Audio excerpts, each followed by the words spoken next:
السلام علیکم ناظرین، میں میکر پسند تحریک فاطمہ اور آپ دیکھ رہے ہیں سٹی ون نیوز۔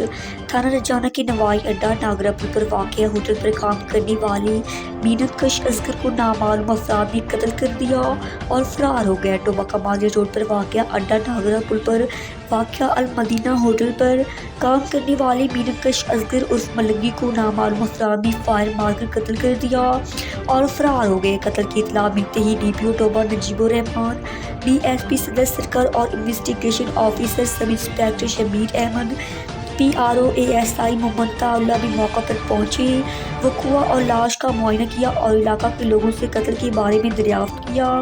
رجانہ پولیس نے لاش قبضہ میں لے کر برائے post mortem D H Q ہسپتال ٹوبہ منتقل کر دی ہے اور قاتلوں کی تلاش شروع کر دی ہے۔ رپورٹ کر رہے ہیں ٹوبہ ٹیک سنگھ سے ڈسٹرکٹ رپورٹر مقبول طارق۔